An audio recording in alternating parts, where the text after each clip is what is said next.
historic fort lies at the summit of thunderous cliffs, 200 feet above the Atlantic waves.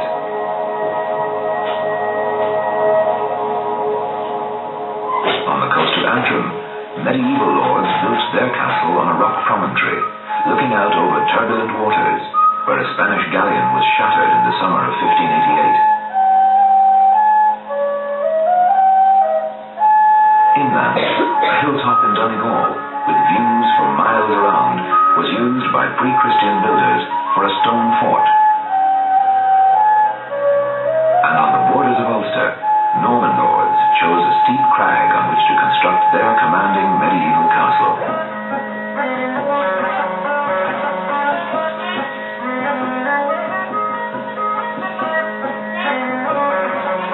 But most famous of all is the limestone bastion, which rises from the plains of Tipperary, a site occupied for centuries by the ancient kings of Munster. What we see today is no ordinary fortress. In the year 1101, this great fortified bastion, the Rock of Cashel, was presented as a gift to the church. Henceforth, Cashel was no longer a stronghold of kings, but a stronghold of the Christian faith.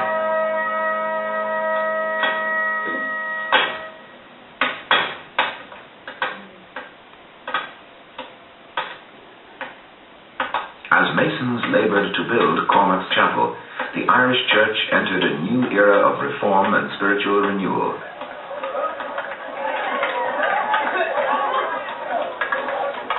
Nonetheless, these were turbulent centuries in Irish history, centuries in which moments of prosperity and optimism all too often gave way to moments of despair. In their search for security, some put their faith in strong walls and castles, but for their future salvation, everyone looked to the church, to Christ himself, to the apostles and to the saints who might intercede for the souls of mankind. Already in the early years of the 12th century, men of vision, like the saintly Malachy of Armagh, inspired by what they had seen abroad, yearned to improve the religious life of their country. Bishops and archbishops were now to rule over the church, rather than monks and abbots, the time-honored practice before. Cashel itself was proudly chosen as the seat of an archbishopric. It is no coincidence that the stone crosses of the time depict imperious bishops proclaiming their authority as Christ's representatives on earth.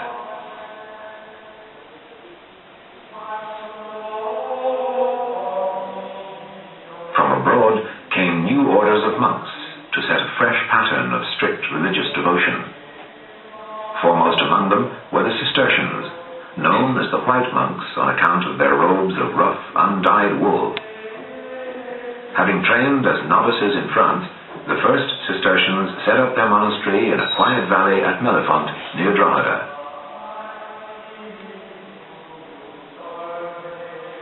Before long, recruits flocked to the abbey in their hundreds, and daughter houses were founded throughout the land. Many years later, the Archbishop of Cashel was to bring the Cistercians to a site at the foot of the rock.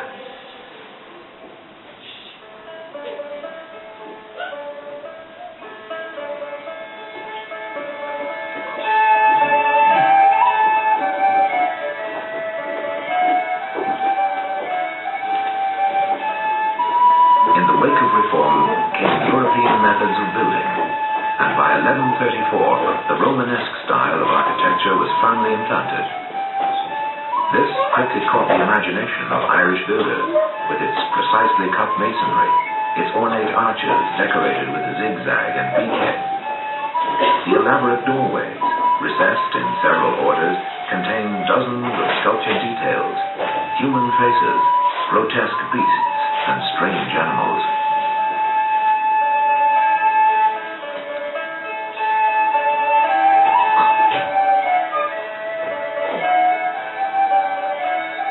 The new style of architecture, Hiberno-Romanesque, was to be a unique blend of native and foreign traditions. Ancient Irish motifs can often be spotted, even faces reminiscent of those in the Book of Kells. There are intricate patterns of interlace, twisting snakes and dragons, and many other designs popular with the goldsmiths of the time.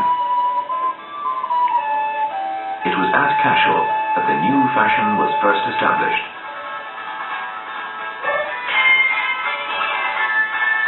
After several years of labor by quarriers, masons, stone carvers, carpenters, and painters, the chapel of King Cormac stood complete, and dignitaries from all over the country were summoned to celebrate the event.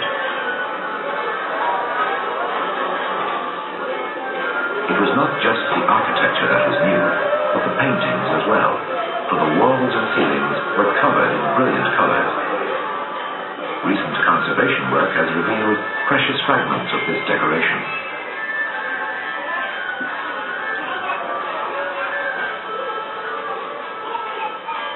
But long before Hiberno-Romanesque had run its course, the old traditions of Irish life were shattered by a new and devastating force.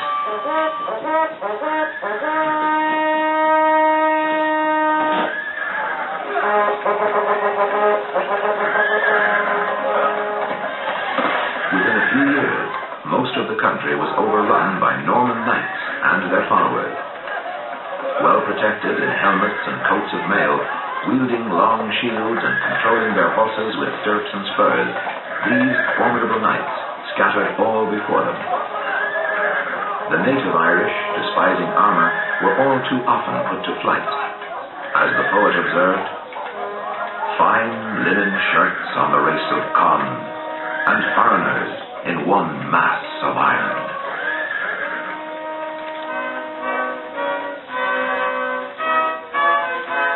Moreover, the Normans had come to stay, defending what they had won with castles. At first, motte castles, huge earthen mounds surmounted by wooden towers and palisades, and, when time allowed, massive stone fortresses with strong keeps, towers, and powerful encircling walls.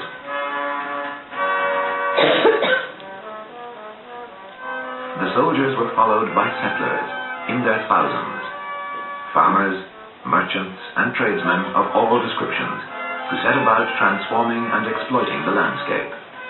And everywhere there was building, mighty walls to protect the towns from enemies and intruders, fortified gateways to control who might enter or leave, ornate cathedrals and parish churches were erected in the Gothic style, with elegant pointed arches and tall, narrow windows.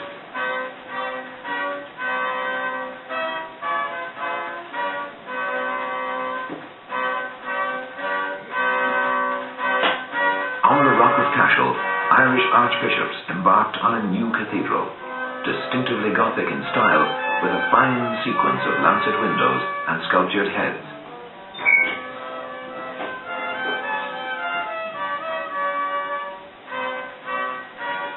But the prosperity of Anglo-Norman Ireland did not last for long.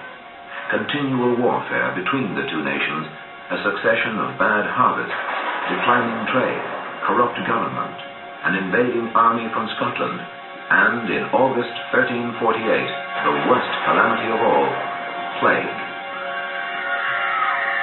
Thought to have been spread by rats and by the fleas that lived on them, the Black Death brought horror and destruction. 14,000 people are said to have died in Dublin alone before Christmas.